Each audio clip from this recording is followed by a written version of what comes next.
Então, os médicos disseram que você não voltaria a andar.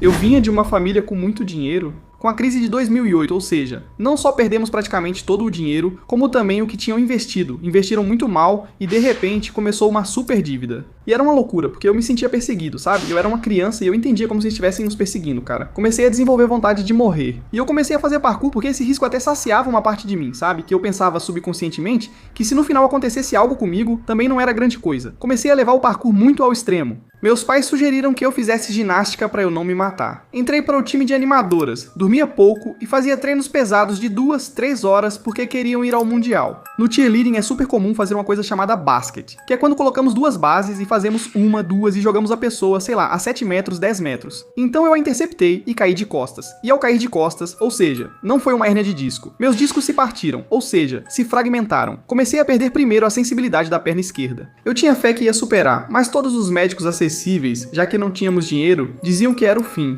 Você não ia voltar a andar. Exatamente. Vamos falar sobre o seu sucesso. Tive um amigo que começou a empreender bem depois de mim, e de repente, um dia me mostrou que já fazia 1.000 euros por dia. Fiquei obcecado e pensei, tudo o que fiz não funcionou, mas esse cara realmente ganha dinheiro. Pedi, por favor, me ajuda. E comecei a ajudar gente grande, lojas online já bem grandes, porque elas tinham se tornado grandes por fazerem uma coisa muito bem. Talvez eles fossem muito bons no Instagram orgânico, talvez fossem muito bons fazendo publicidade paga, mas sempre faltavam coisas muito básicas, muito interessantes, que dariam muito dinheiro pra eles. E eles não estavam fazendo.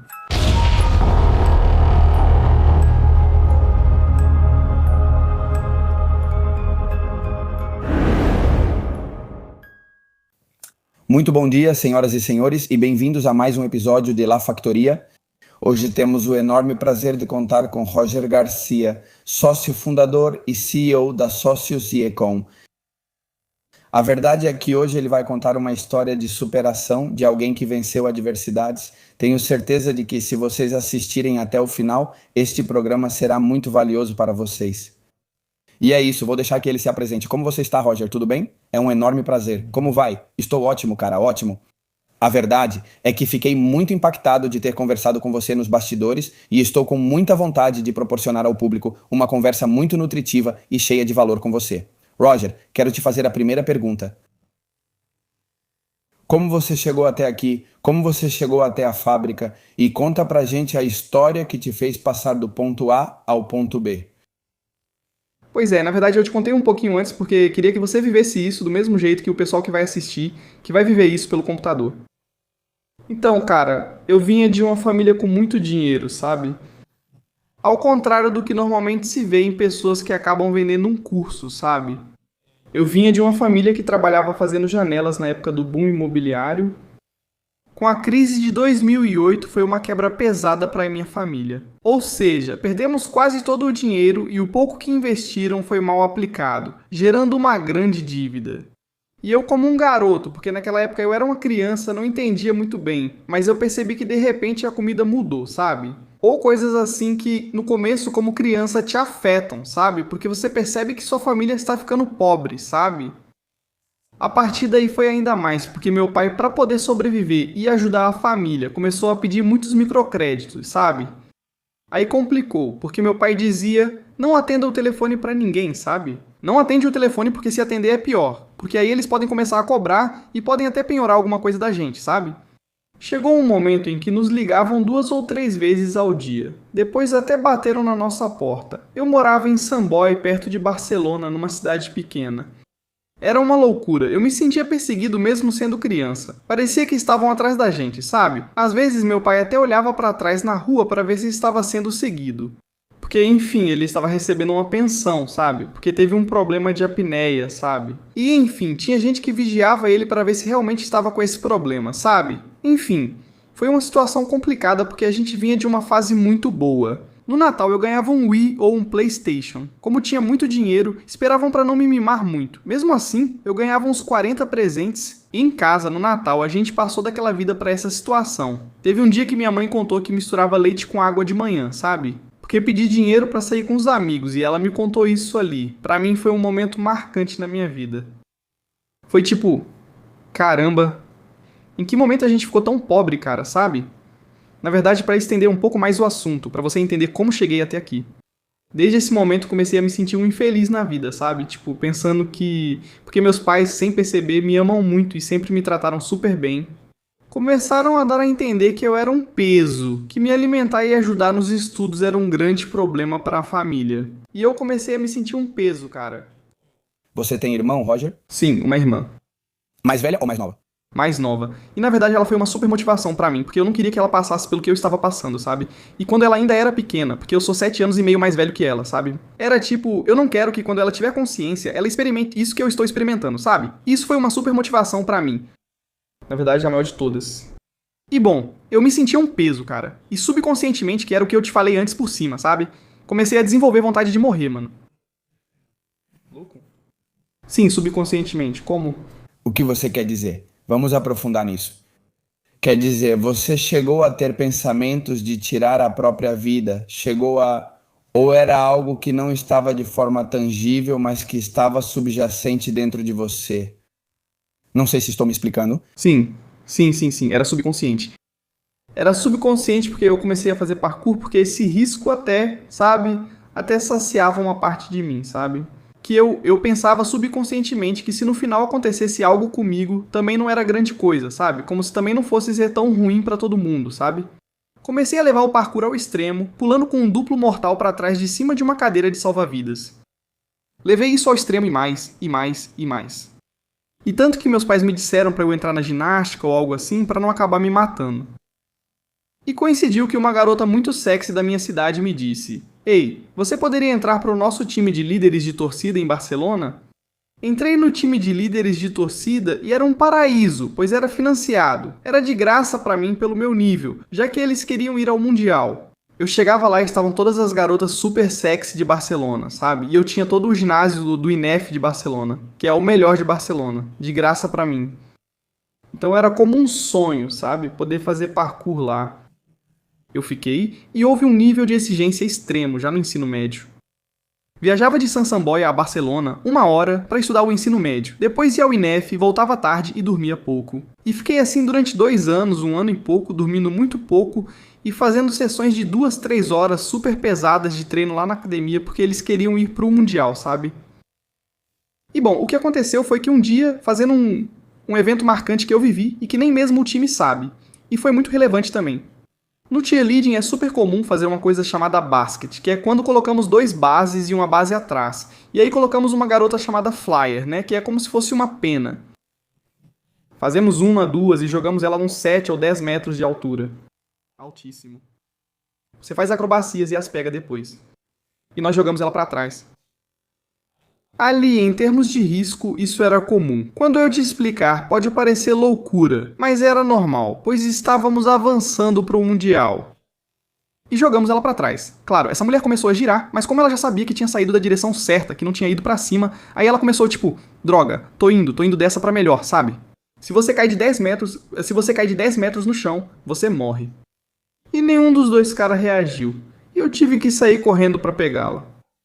E eu a peguei diretamente, interceptando ela no ar. Então eu a interceptei e caí de costas. E ao cair de costas, foi aí que, quer dizer, não foi uma hérnia de disco. Meus discos se partiram. Ou seja, eles se fragmentaram.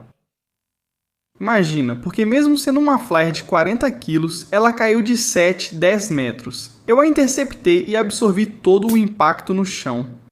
Com as costas. Então naquele momento, com a adrenalina, continuei treinando, mas acabei desmaiando no meio do treino. Sim, pesado. Desde então, passei a perder, pois meus nervos, incluindo o ciático, foram comprimidos por vários fragmentos da coluna. Primeiro perdi a sensibilidade da perna esquerda. Sabe, durante meses, doía demais, tinham que aplicar morfina na minha bunda. Comecei a perder, primeiro não conseguia apoiar a ponta do pé. Ou seja, eu não conseguia fazer esse exercício, não sei se vai dar pra ver na câmera, mas de ficar na ponta do pé. Depois não conseguia levantar o pé. E chegou um momento em que comecei a arrastar como um zumbi. Sabe? Aí perdi a sensibilidade de uma perna e já começava na outra também. Uma droga. Eu te diria que não senti medo, sempre tive fé que sairia dali, mas todos os médicos, pelo menos aqueles a que eu tinha acesso porque não tínhamos dinheiro, que eram consultas gratuitas, me diziam que já era... Que eu não ia voltar a andar. Exatamente. Para quem sempre fez esportes, isso era inaceitável. Os médicos chegaram a dizer que você nunca mais andaria. Além disso, diziam que da cintura para baixo eu não sentiria nem o pênis, nem o reto, nem controlaria a urina, e me sujaria como um inválido. Quer dizer, não, literalmente, se você não pode andar e tem que usar cadeira de rodas, literalmente te disseram que você ia ficar paraplégico. Exatamente. Tá. E eu naquele momento não acreditei, sabe? Mas era pesado porque eu tinha praticado esportes a minha vida toda. Então fiquei durante 1 ano e meio, quase 2, nessa situação de ir perdendo as pernas, de me aplicarem morfina várias vezes por dia na bunda, sabe? Eu já costumava ir ao médico tomar injeção na bunda e vivia drogado, sabe? E eu não podia nem ficar deitado porque doía, eu me contorcia de dor. Foi uma situação muito extrema, para resumir. E no final meus pais fizeram milagres e deram um jeito para conseguir que o seguro pagasse a operação. E essa situação para mim foi um ponto de ruptura, na verdade. Quando chegou o dia da operação, o seguro cobriu tudo, menos a maca do dia anterior, que eram 20 paus. Já contei isso no Instagram e o pessoal riu, fez piada dos 20 paus e tudo mais. Mas é preciso entender minha situação na época, pois quem nos alimentava era meu avô. Meu avô recebia um pagamento de 700, 800 euros, sabe? E ele também se sustentava e dava pra gente o que podia de comida e um pouco de dinheiro. E a gente só ia acumulando dívidas, simplesmente. Mas a gente não tinha, nossas contas bancárias estavam bloqueadas e não tínhamos dinheiro, nem um centavo em espécie. Ou seja, vivíamos do que meu avô dava pra gente. Meu avô até deixava dinheiro pra gasolina pra gente, sabe? Ou seja, era uma situação em que não tínhamos liquidez e as relações com os amigos estavam queimadas, sabe? Então, por causa desses 20 euros, minha família aceitou que eu não fosse operado. Sabe, voltamos pra Barcelona porque eu ia operar lá. Sim, ia operar em Barcelona, 20 euros, que beleza. Em que ano isso aconteceu? Não tinha visto. Bem no ano antes de ir para a universidade, no 2º ano do ensino médio, eu diria que... Quando ainda não existia o Viso, aquele dinheiro instantâneo que alguém pode te mandar? Mas além disso, é que meus pais, naquele momento, no estado mental em que estavam, porque estavam meio depressivos, também não saberiam a quem pedir. Eu, seu pai, não conseguia resolver isso por estar totalmente sobrecarregado.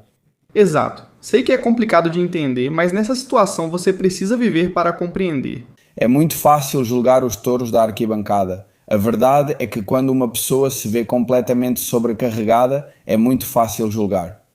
Sua dificuldade em tomar decisões, exato, mas às vezes é preciso se colocar nessa posição também. Continue, Roger.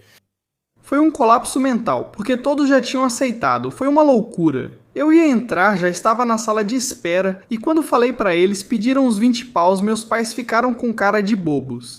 No momento de pegar o carro e voltar para casa, primeiro meus pais brigaram, sabe? Eles brigaram como quem diz. Como chegamos a esse ponto de, apesar de todo o nosso esforço, não termos 20 euros para pagar? De onde vamos tirar esse dinheiro? E meu pai agia como se não ouvisse. De onde ele nem sabia o que dizer e ficou um silêncio super desconfortável no caminho para casa. Super desconfortável. Todos nós já tínhamos aceitado aquilo havia mais de 1 hora, atravessando Barcelona, sabe? Indo pra casa como zumbis, sabe? E chegamos em casa e minha mãe fazia Feng Shui e tinha 20 euros guardados porque era pra atrair riqueza, numa bolsinha vermelha que não sei o que, sabe? Em umas blusas no quarto deles. E ela pega, sabe? E começa a bater no peito do meu pai, sabe? Como dizendo, como diabos tem que recorrer a isso pra poder pagar minha operação? Parece um filme, mas foi assim mesmo. Lembro que quando garoto eu fiquei muito feliz por poder fazer a cirurgia. Mas cara, ali foi meu ponto de ruptura. O pior momento ao perceber o quanto estávamos ferrados. Foi quando tomei consciência. Como assim, por 20 euros estou na Espanha, não moro na África? Eles quase aceitaram não fazer a cirurgia por esse valor? Sabe, como podemos estar tão mal financeiramente? A maioria na Espanha não está assim, parece algo muito extremo. E aí nasceu um Android. Ali eu já era um Android focado em ganhar dinheiro, sabe? Já não ligava mais pra nada. Tudo, esse foi o momento. Obviamente depois nos mudamos, fiz uma cirurgia, tive uma recuperação incrível e cumpri com uma disciplina militar, sabe? Mas militar mesmo. Me interessa muito esse momento em que vocês voltam ao hospital e você é operado. O que os médicos te dizem quando termina a operação? Qual foi o resultado dessa operação? Que incrível. Isso também é um mega fato, que eu não queria me alongar. Mas foi impressionante, porque o doutor estava convencido de que eu não ia andar. Ou seja, ele estava convencido de que a operação era apenas para aliviar minha dor, sabe? Ou seja, ele sabia que eu não ia me recuperar, que era só para aliviar minha dor. Estudei detalhadamente L1, L2 e L3, como quem estuda medicina, para saber qual pré-operatório eu precisava e aumentar minhas chances de sucesso na cirurgia. Sabe, eu tinha trabalhado muito bem nisso, muito mesmo, tinha feito muita mobilidade, alongamentos, exercícios de pressão, tinha feito de tudo, fui muito disciplinado no pré-operatório. Então, quando eu saí da cirurgia e o efeito da anestesia passou, a primeira coisa que fiz foi me levantar e andar. Eu só queria confirmar que deu certo, do meu jeito. Porque o que eu tinha estudado era, se você fez tudo corretamente, eles tiram aquelas coisinhas do nervo, e o nervo deve funcionar, sabe? Ali, instantaneamente. E bom, como eu tinha estudado, eu me levantei e andei, e disse, beleza. Tipo, o próximo passo, agora vem o pós-operatório. E o doutor começou a ficar meio surpreso, sabe? Primeiro, obviamente, tentando me impedir de levantar, sabe? Eu afastei ele, sabe? Quando comecei, diziam que eu não ia conseguir e eu já estava de saco cheio, então não escutava ninguém. Então, o seu plano mental antes de entrar na sala de cirurgia era de que tudo o que estavam te dizendo de que você não ia andar era pura mentira. Sim, você tinha convencido a si mesmo de que você sim ia andar. 100%. Ou seja, você acredita em PNL? Sim. Agora vou ao Tony, na verdade, ao Tony Robbins em setembro. Ou seja, eu realmente acho que este é um caso muito extremo de convencimento de que você é capaz de fazer algo, mesmo quando todas as previsões das pessoas mais preparadas sobre o assunto dizem exatamente o contrário. Me parece uma verdadeira loucura o seu testemunho e a sua história. Sim, você se levantou para andar, mesmo com o diagnóstico dizendo que você não iria andar. Sim, com certeza, cara. Certeza absoluta, você nunca duvidou. É louco. É louco, isso é louco. Minha mãe insistiu em me fazer chorar porque achava que eu estava triste, mas eu tinha certeza o tempo todo, só estava analisando isso. Quer dizer, Sua mãe achava que você não estava assimilando a realidade, enquanto você realmente estava nesse plano mental de eu vou andar sim. eu vivia minha realidade, mas ela confiava nos médicos por medo. Sabe? Porque nos ensinam a dar ouvidos à ciência. Sabe? Mas eu tinha a minha verdade. E você não estava familiarizado com o termo PNL? Que nada, naquela época eu não tinha estudado nada de PNL, nem de consciência, níveis de consciência, nada. Eu era só um cara muito teimoso, sempre fui extremamente obsessivo a minha vida toda. Eu adoraria que você explicasse para o público o que é PNL, porque agora mesmo talvez estejamos falando de algo que as pessoas não entendem. E não é para fazer este programa sobre mim, porque o seu testemunho é incrível, mas aconteceu algo parecido comigo, não tão grave. Ou seja, não em uma situação tão delicada de não saber o que era PNL, mas aplicar e a coisa acontecer exatamente como eu acreditava. Porque a convicção era tão certeira, tão segura, que era impossível não acontecer como eu acreditava. Então, eu acho que é como a gente fala com a gente mesmo e como nós criamos nossa realidade primeiro na mente.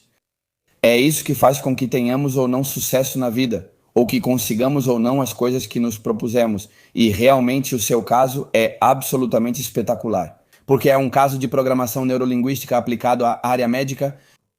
Sim, que desafia a ciência. Você desafiou a ciência? Sim, completamente. Na verdade, olha, vamos aqui para sermos cancelados. Vou dizer a minha verdade, mas sem nenhum filtro, como se estivéssemos conversando fora das câmeras. Eu acho que agora é muito fácil entender como funciona a Matrix graças à inteligência artificial. Vejo que a Matrix em que vivemos é uma inteligência real, sabe? E você comanda a inteligência artificial por prompts. E o prompt na inteligência real é o que você solta pela boca, cada segundo do dia. Se digo algo que não me beneficia, corrijo na hora. Estava falando disso com o Manu, escalador do nosso programa. Corrijo-me imediatamente, pois não quero me dar um prompt ruim. Imagine pedir, por exemplo, como arruinar minha vida.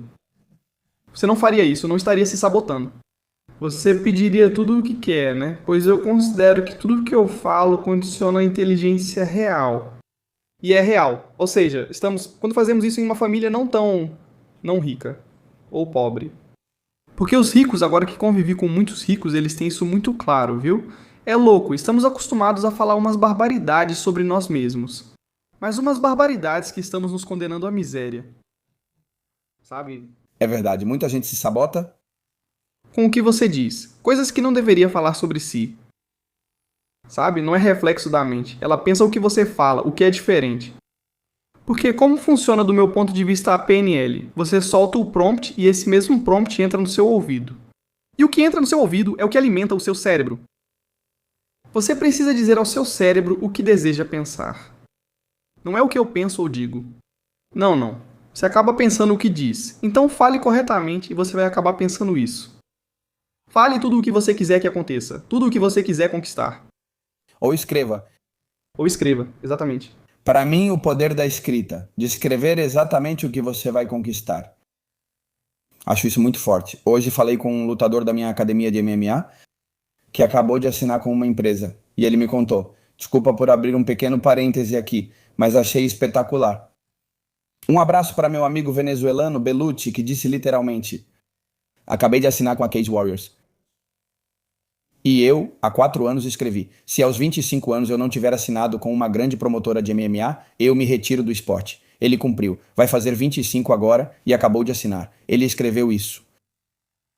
Então, me parece que essas coisas são extremamente poderosas. E voltando ao seu assunto, quando você acorda, o doutor que não acreditava que você conseguiria aquilo de que estava convencido que era voltar a andar, como ele reage, o que ele te diz, como essa incrível história de superação continua. Sim, no fim, esse homem fez bem seu trabalho. Serei eternamente grato ao Dr. Obarrio pelo excelente trabalho. Ele fez uma nanocirurgia perfeita, pequena, sem precisar abrir minhas costas novamente. Na coluna. E bom, esse homem ficou muito assustado da primeira vez quando eu quis me levantar. E quando eu fiquei de pé e andei, ele começou... De verdade, vocês tinham que ter visto. Ele começou a dizer que era um milagre. Isso é um milagre. Isso é um milagre. Você está vendo? Ele dizia pra minha mãe. Sabe? Isso é um milagre. E eu andando tipo, ok, eu já estava pensando no pós-operatório que eu tinha estudado, sabe? Para ele, o que via era um milagre, repetindo sem parar, como quem vê a Virgem descer e cumprimentá-lo. Sabe? Porque ele tinha certeza absoluta de que eu não andava. É que eu entrei no hospital sem andar. Eu já estava muito mal ali, sabe? Eu tinha certeza de que ao tirarem a pressão do pedaço de disco da coluna sobre o nervo reagiria certo por tudo que fiz corretamente. Sabe? Muito bem, eu não bebia álcool nem fumava. Eu era 100% saudável, o que ajudou muito na recuperação. Além disso, praticava calistenia e um esporte intenso. Eu tinha me desenvolvido bem, como se o nervo ficasse mais forte. Assim, meu nervo era de qualidade. Fazia muitos exercícios várias vezes ao dia para liberar espaço e oxigenar o nervo, mesmo que temporariamente. Sabia que isso o mantinha seguro até a cirurgia. Várias coisinhas que eu estive estudando, sabe? Então eu tinha isso claro, sabe? Totalmente autodidata. Sim, totalmente. E sabe, também percebi outra coisa. Que é que os médicos davam como certo que eu seria um caso perdido. Que por isso muitos também se recusaram a me operar, porque geralmente ninguém está disposto a fazer o que é preciso para recuperar as pernas. Então, eles já partiam do princípio que, mesmo que eu dissesse que precisava que me dissessem um passo a passo super difícil, eu iria fracassar. Entende? Por isso achavam impossível minha recuperação. Mas eu estudei e fiz porque não precisava de ninguém me vigiando para fazer o que estavam me dizendo, lembra disso? Porque para mim era caminhar. Para mim não era viável não fazer, sabe? Incrível. Eu quero te perguntar, quão difícil foi o pré-operatório? Quer dizer, era uma disciplina militar muito rígida e extremamente complicada de executar. Tão complicada a ponto de muitos médicos acharem que você ia sacrificar suas pernas por não conseguir fazer? Ah, não sei se estou me explicando, porque no fim das contas me parece muito, muito difícil o que você acabou de me contar. Que muitos médicos digam que as pessoas não vão recuperar as pernas porque não são capazes de executar corretamente as orientações do pré-operatório me parece uma barbaridade absoluta. As pessoas são tão preguiçosas e indisciplinadas que preferem sacrificar as pernas a seguir um passo a passo. Eu entendo você, é que eu percebo que a maioria das pessoas nessa situação desiste muito facilmente. Na verdade, eu vou te contar uma coisa louca. Assim que saí dessa situação, passei 3 meses de verão, porque isso foi logo antes do verão. Me recuperei em um verão fazendo um exercício pesado pra caramba, sabe? E cheguei na universidade, no primeiro ano da faculdade, e você não vai acreditar. Conheci um cara indiano chamado Mihaly, que entrou de cadeira de rodas na minha sala, sabe? Aconteceu o mesmo com ele. Conversei com ele no bar da universidade e disse que também passei por isso, mas fui operado, segui tudo corretamente e já estava andando antes. Ele não acreditava porque falaram que não era possível. Que não era possível, que não era possível, que não era possível, e tinha acontecido a mesma coisa com ele, sabe?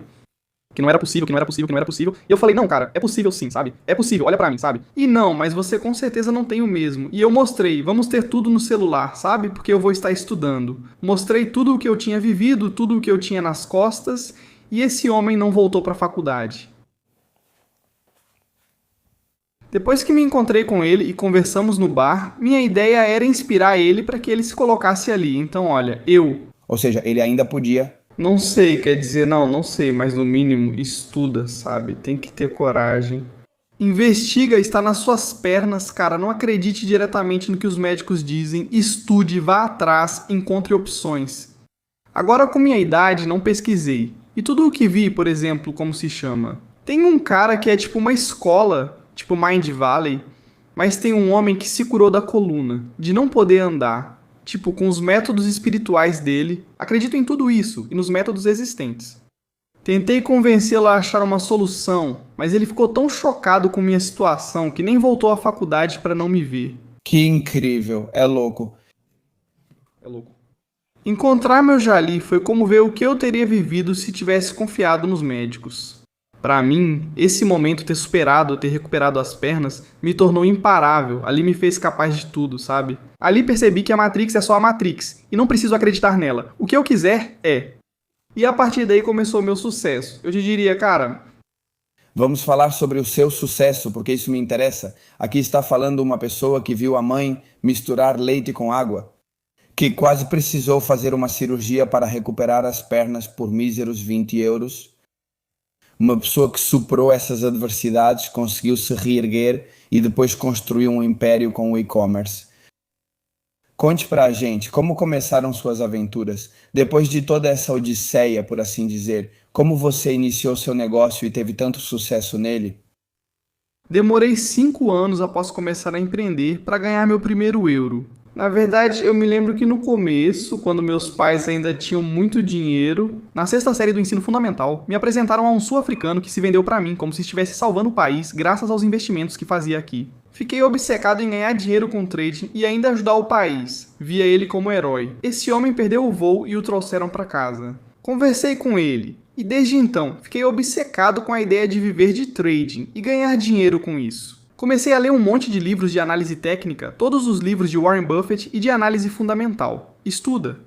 Operava apenas em conta demo, pois não tinha dinheiro para operar de verdade, então estudava bastante nela, como se estivesse tudo certo. A primeira coisa que eu tentei, além das startups, que eu fiquei lá brincando de startup, muito tempo sem ganhar um centavo, porque a promessa de uma startup é fazer dinheiro. Durante 5 anos foi o trading, e com o trading. Lembro que fiquei economizando, dando aulas particulares de matemática para um garoto do ensino médio durante um tempo. Juntei 500 euros e tive a brilhante ideia de começar diretamente em criptomoedas. Entre ir no deserto e o dinheiro aparecer em um mau momento e bom, pois se o dinheiro já me traz um pouco, eu disse fá. Não só eu teria ganhado muito pouco se tivesse conseguido me sair bem, porque eram 500 euros e eu teria que passar muito tempo para conseguir ganhar uma quantia significativa de dinheiro. Mas o risco é muito alto, perdi todo o dinheiro. Exatamente. Foi na queda quando o Bitcoin bateu 18 e caiu bem ali, foi quando eu entrei. Primeiro tentei o trading, e ali me dei muito mal, falando de forma educada. Segundo, Depois disso, comecei a testar modelos de negócio populares na época. Testei o programa de afiliados da Amazon, testei a agência de marketing, testei várias coisinhas. E bom, eu vi um ponto positivo bem grande, um ponto negativo bem grande em tudo, pelo menos pelo que eu vivi. Na agência, acabei ficando preso a um cliente que só pagou no primeiro mês e depois vários meses sem pagar. E eu me sentia em dívida porque, claro, o cliente nunca ficava satisfeito com o que eu estava fazendo e eu tinha que continuar trabalhando. E isso é algo que até hoje acontece muito com as pessoas que decidem empreender em agência de marketing. Ao tentar atender expectativas, às vezes você acaba pegando um cliente ruim. Depois, com a questão da Amazon, também vi aí um problema enorme, porque a Amazon é um monopólio. Então, quando você quer trabalhar dentro da Amazon, você não tem propriedade de nada. Então, aí percebi que na menor oportunidade, eles estavam me tirando de tudo que eu estava começando dentro da Amazon.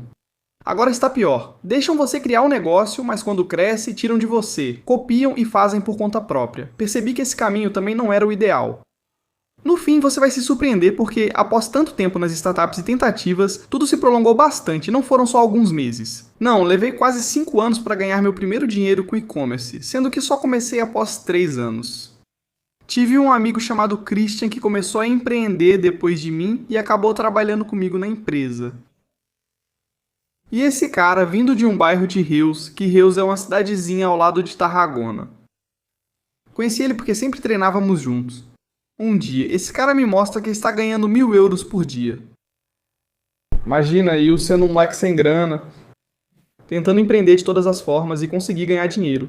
Então você passa por essa situação porque minha família, tudo isso continua igual ou pior, sabe? E de repente aparece o cara fazendo 1.000 euros por dia, 30.000 euros por mês. Eu fiquei de cara quando ele veio nas barras onde a gente treinava e me mostrou isso. E eu disse, olha Roger, vendendo tênis, vendendo sapatos, eram sapatos de anime.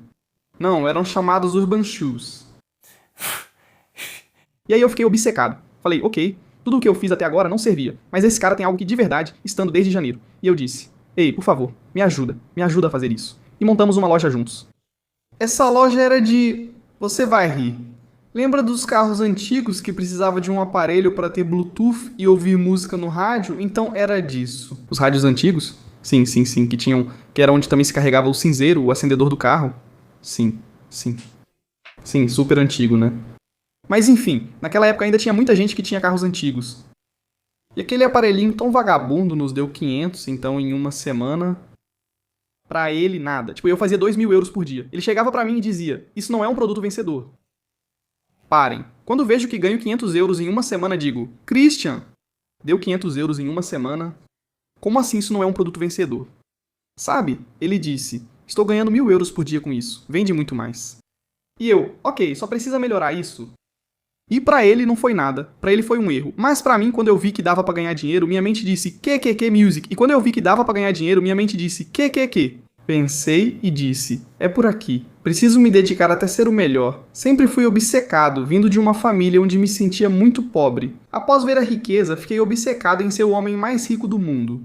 Então eu disse, é por aqui, é por aqui, senão isso é uma loucura. E bom... Comecei a investir em loja, e na verdade eu errei muito. Depois disso, que foram só erros com as lojas online, eu errei. Acho que foram mais de 57 vezes, não é um número aleatório. Eu tinha um Toshiba antigo da escola com 57 pastas da loja com imagens dos produtos. Tá. É parte da minha história. 57 lojas até que encontrei uma que era uma joalheria, tá vendo? E não é que fosse mais especial do que as outras. Dessa vez me comprometi por mais tempo, pois comecei a entrevistar pessoas. Tenho isso no Spotify chamado Quero Ser o Empresário Mais Rico do Mundo e estou nesse caminho. Comecei a documentar meu dia para ter accountability e garantir que vou continuar até conseguir. E comecei a entrevistar também pessoas que estavam fazendo e-commerce, e todas me disseram a mesma coisa. Me disseram, o problema é que você não ficou tempo suficiente investindo em uma só para ter alguma experiência e poder detectar os erros. E eu segui o conselho deles cegamente, pensei, bom, se alguém que tem mais grana do que eu está dizendo, vou seguir o conselho. Fiquei obcecado pela Balloon, aquela joalheria da época, e de repente comecei a ter sucesso. Um dia tive um estalo, mudei uma oferta e fiz um 3x1 em joias. De 5 zircônias, bling, tipo correntes cubanas, correntes tênis, enfim. Eu comprava elas do chinês no Express, um bom fornecedor, pois ser chinês não significa fornecedor ruim. Na verdade, o fornecedor entregava para a principal referência que mais lucrava na Europa. Ele tinha, mas era muito barato, preço de fábrica. Talvez as correntes custassem 10 euros e eu vendia por 70. É assim que funciona o e-commerce.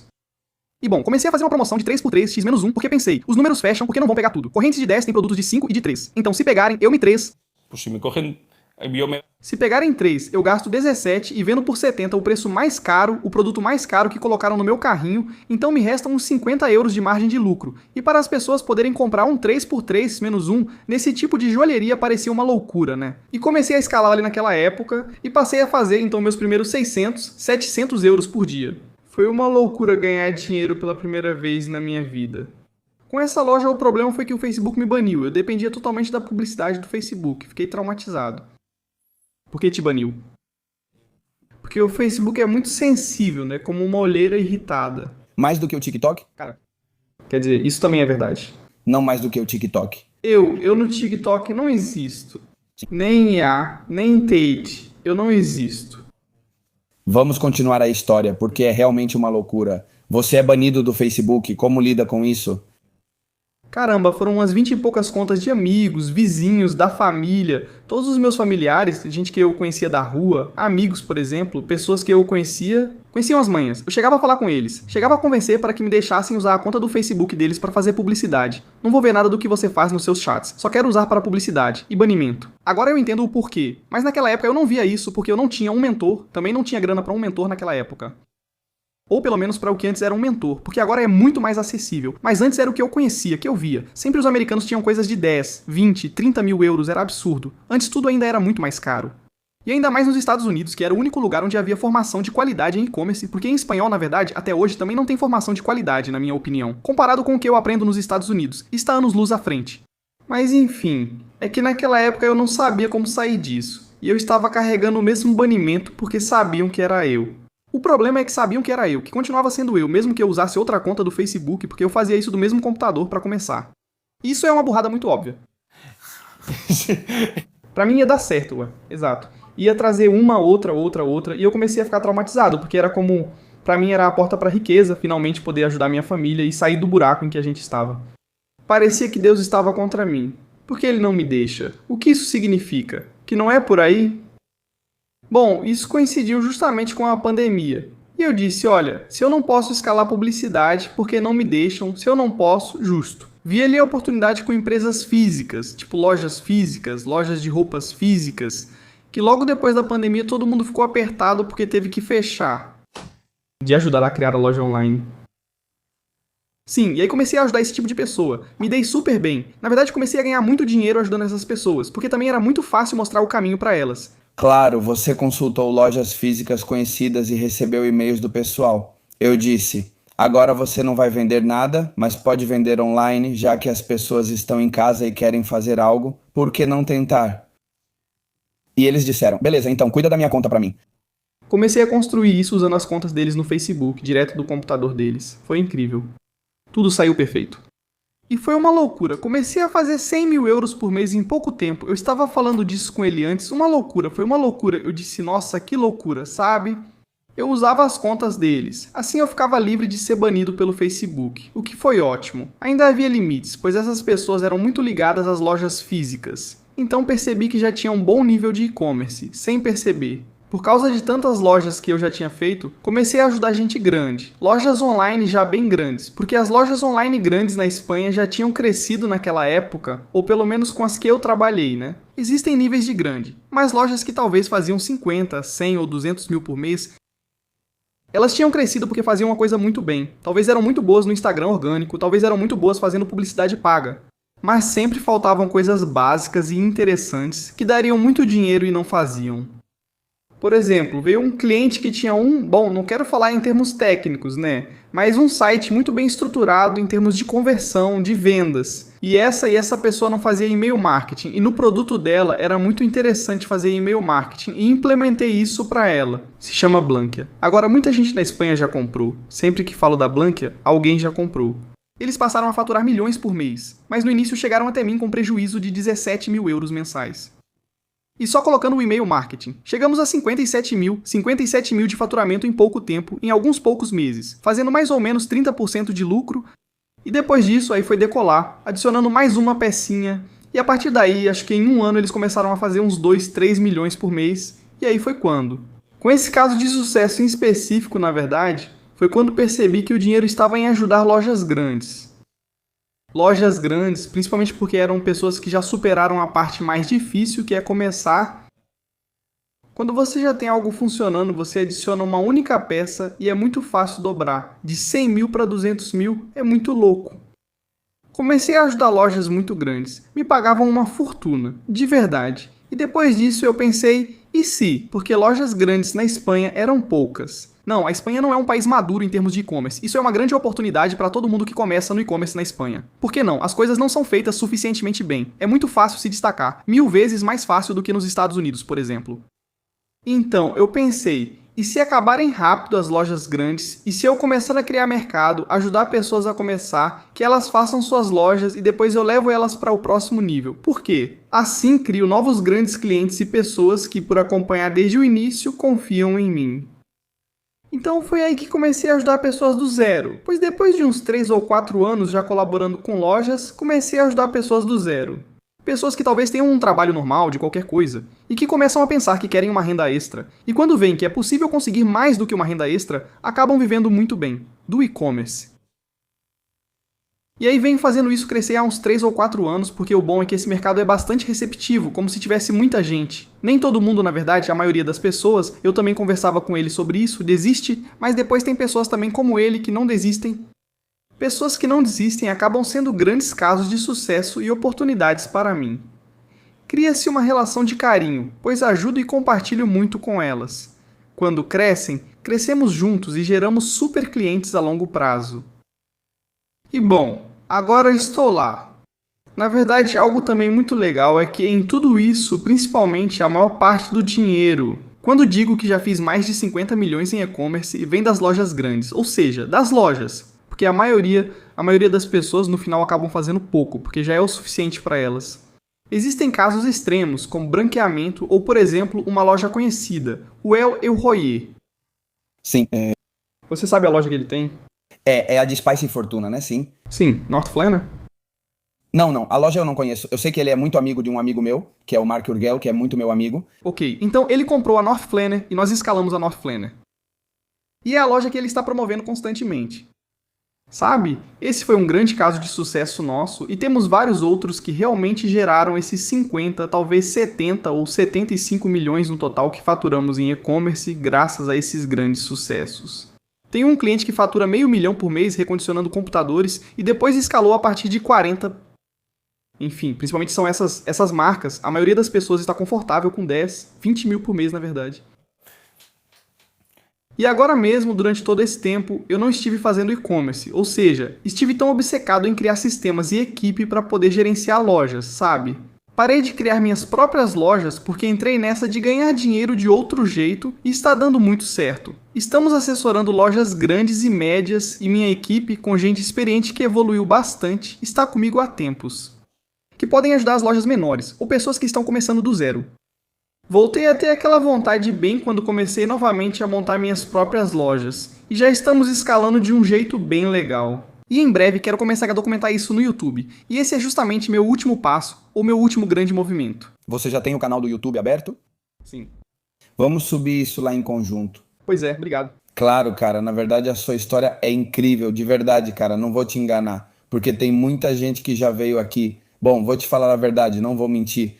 A maioria das pessoas que conseguiram ter sucesso e se destacar acima da média em termos de resultados econômicos, resultados esportivos, resultados extraordinários, falando de modo geral, quase sempre, para não dizer sempre, tiveram que enfrentar uma adversidade.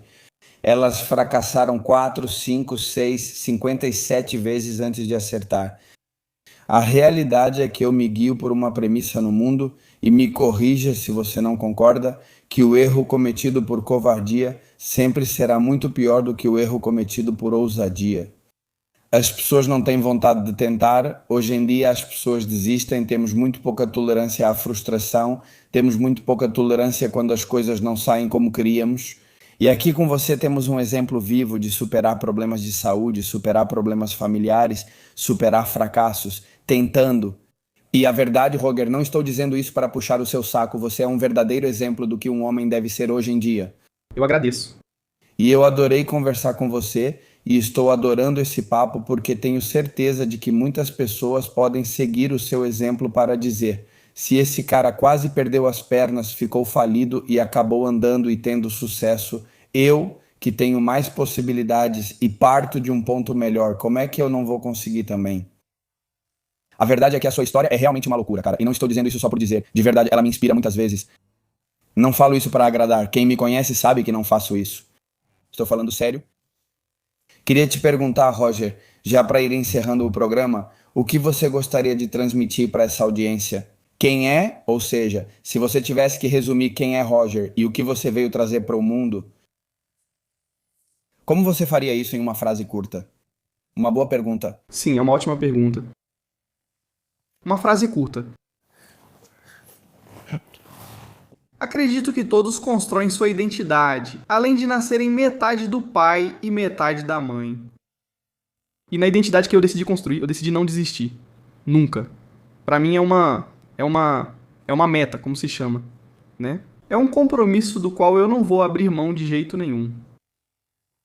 Para as pessoas que realmente buscam uma oportunidade, que sabem que são aquelas que não desistiriam, mas o que falta são oportunidades, porque eu também já comecei absolutamente do zero.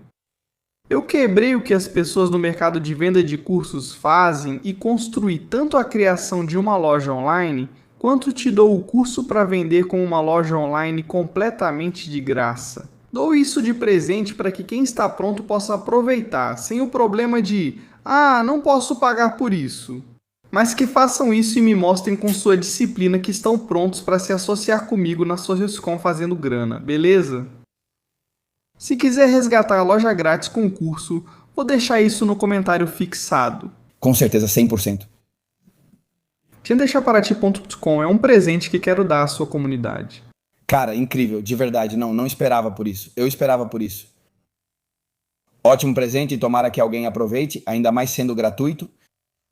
Exatamente. E bom, até o topo. Tomara que a gente possa se ver um dia. Que você tenha aproveitado a loja, aproveitado o curso, esteja ganhando dinheiro e queira simplesmente chegar ao próximo nível e me ligue. Então é isso, Roger. Agradeço muito pelo presente à minha comunidade. Espero que todos que não sabem por onde começar aproveitem. Eu garanto para vocês que no mundo digital tem muito vendedor de ilusão, mas no mundo digital também tem gente que está ganhando muito dinheiro. Tem pessoas com uma autoridade incrível, tem pessoas com resultados muito concretos. Neste programa jamais trarei os primeiros e sempre que alguém vier será dos segundos. E Roger é uma verdadeira máquina. E não só pelo caso de sucesso que ele tem no negócio, mas principalmente pelo caso de sucesso pessoal que ele teve ao superar uma situação tão complicada. Como todos os médicos e pessoas dizem que é quase certo que você não poderá andar. Ele criou sua própria realidade dizendo, eu não acredito no que vocês estão me dizendo, e no final das contas eu concordo 100% e compartilho totalmente da filosofia dele de que a forma como você fala consigo mesmo, como você pensa sobre si mesmo. E o que se cria na sua mente é o que no final das contas acaba moldando a realidade ao seu redor, e isso foi um programa absolutamente incrível. Aproveitem todos vocês que puderem o presente que vai estar no comentário fixado. Roger, foi um enorme prazer ter você aqui na La Factoria. Foi muito legal, muito obrigado. Nada, senhores, e isso foi tudo por hoje. Nos vemos em outro episódio da Fábrica.